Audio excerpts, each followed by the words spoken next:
If you're ready, I'm ready, so we will go. You are funny. All right, so here we go. All right, okay. Hi, this is Justin Kantor of soulmusic.com.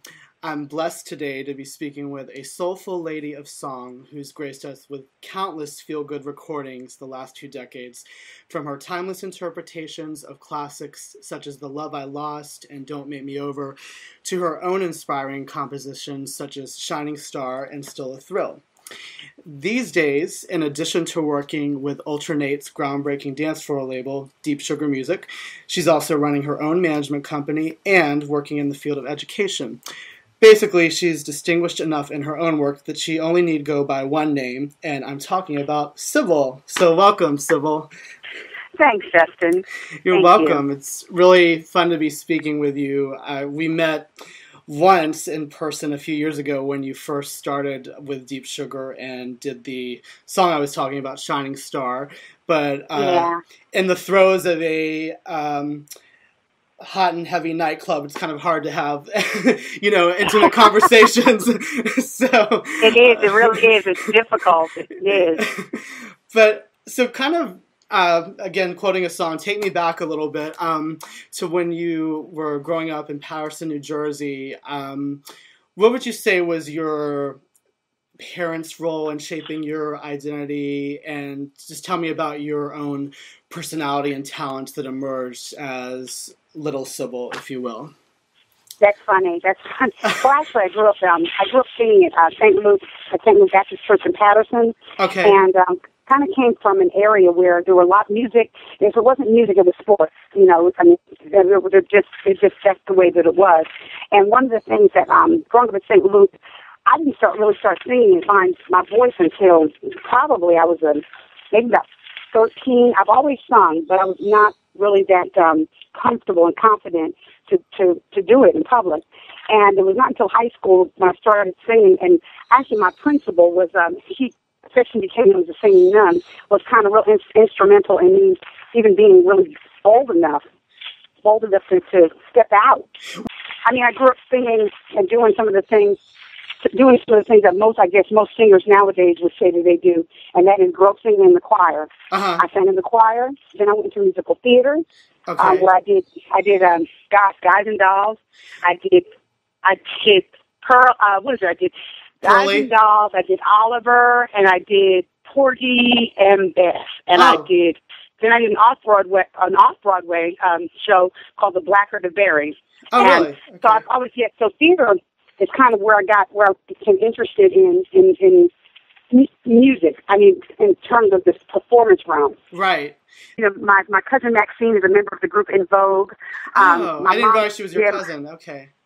Yeah, Maxine is my cousin. So I kind of grew up with that kind of being in the forefront. I grew up in a church where my uncles were deacons and they sang. Oh, wow. And so, I mean, it's just kind of it was inevitable that at some point I would be able to, I'd be doing it. I would be doing. Yeah. I'd be doing.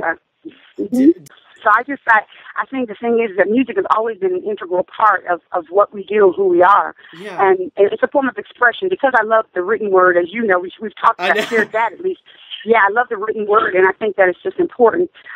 Words come alive, especially when they're put to music. I mean, they can dance off of a page, but when you add them to a rhythm and create a really kind of cool rhyme, I think that's kind of neat. So that's why I love music, and that's why I love words. And yeah, so, and I was going to say something that we'll get to later, but I can really see you're constantly evolving as a lyricist with the new single you have, Troubled Waters, which is very poetic. Yeah. Because I think that's one that you wrote. Were you guys what was the act about? Were you singing in churches or nightclubs or like CC and Company?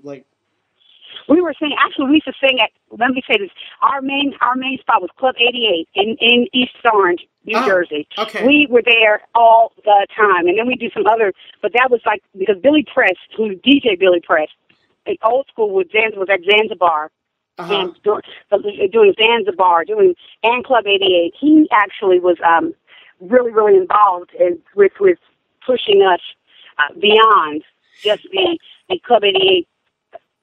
Club 88 period. And so I think that what's important is to know is that we had a lot of great people just were there for us.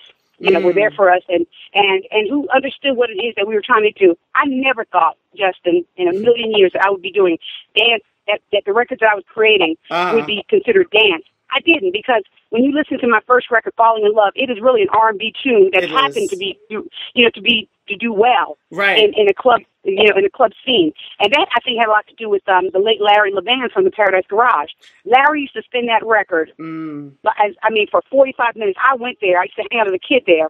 And I remember going there after I had made the record. And I'm sitting thinking, he would leave it on, seriously, for 45 minutes. Wow. That's quite a compliment. He would play over. Yeah, so he played over and over. Oh, my gosh. And so I think that when you think about, and the support that I had from the clubs around New York, and then like the markets like Chicago and Detroit, and it's amazing to me. I was thinking about it, I was like, you kind of have had an interesting career path. You mean in terms of you mean the times between records after I left after Don't Make Me Over, after that time? No, what I'm talking, because like Civilization, because it came out, like I remember in the fall of 90, and you had Make It Easy on Me, and then the next 3 singles, it was like over the course of over a year that they came out. Like I remember by the time Open Up the Door came out, it was like 92. So I noticed there was like a big gap between all the singles, and I didn't even, like at the time, as a young teenager, like who was really into studying the patterns of charts and things, I was like, that's interesting that they're kind of like waiting so long in between everything. Yeah, and that was the problem, and that's where we became frustrated, because when Eddie decided to sign, he actually signed Salt and Pepper and I to Polygram. Well, the problem that we had there is that I think the powers that be didn't understand me at all. They didn't know what to do with me, because it was like, okay, she's an R&B girl in the U.S., but she's a pop girl around the rest of the world. Yeah. And so that was a major, major problem. And so I worked with Salt and Pepper on their album, and I saw the potential there. However, I was happy with, because in the U.S., although I was with Polygram, I was with PWL in the UK. Right. And so I said, the bottom line is this: at least I knew that I was going to create some music that was going to appeal to one of the markets, because I didn't know how to mesh my two worlds together at that point, because one label wanted one thing and then the other label wanted something else. And so it's difficult. Timing is everything. You can't wait till the last minute. You gotta hit while the irons are hot. Yeah. And that was the one thing that I had a problem with that. I guess it's kind of like a double-edged sword, because I remember like at one point, well, I don't know if maybe you weren't, because at one point, I think it was even on the Video Soul interview with Donnie Simpson that I posted a while back, it was joking about you being the remake queen and so forth, and then, on every album you would have a remake. So is that kind of like a double-edged sword? You love the classics, but then it's like you become associated with them, or I don't know, or did it not bother you at all to do a variety of remakes? Well, I think, what the thing is that, I think to be called the queen of anything means you're doing them well. Let me go there. Absolutely. That means you're doing them well. Initially, I think I was insulted. I thought it was, well, I'll put it for people, and when they said it, it was almost like it was a negative. I'm sitting there thinking, wait a minute, hold up. I know. If someone is referenced as a queen, that means that they're good at it. Right. But then I started counting the countless number of records that my contemporaries and people who I love did over. Luther did more covers. Mary J. did a lot of covers. Right. There were people that were covering records, I'm talking about, in endless numbers, and I'm sitting there thinking, I've only done 2 at this point. I know. And so what it just kind of, it was crazy, but then I embraced it, because I thought, because I knew that prior to that, I had done 4 or 5 records that weren't covers. What you're saying is actually, it's been kind of a sacrifice for you, I guess. It was a sacrifice, and the thing is, but you know what, I will say this, what the blessing in all of it is that I work, I always tell everybody, I said, the education has fared me well, because I do have an education. I have been able to do some of the other things that mean something to me and hold value. And so I work with at-risk populations, and I help them find their voice, because that's important to me. And sometimes the platforms that we're given may not be a platform where there are a lot of where there's a lot of notoriety or a lot of publicity, right? Yeah. Yeah, and publicity. But I'm going to say this: I have not, for 1 minute, have been without, because me giving up has not diminished what I'm able to do.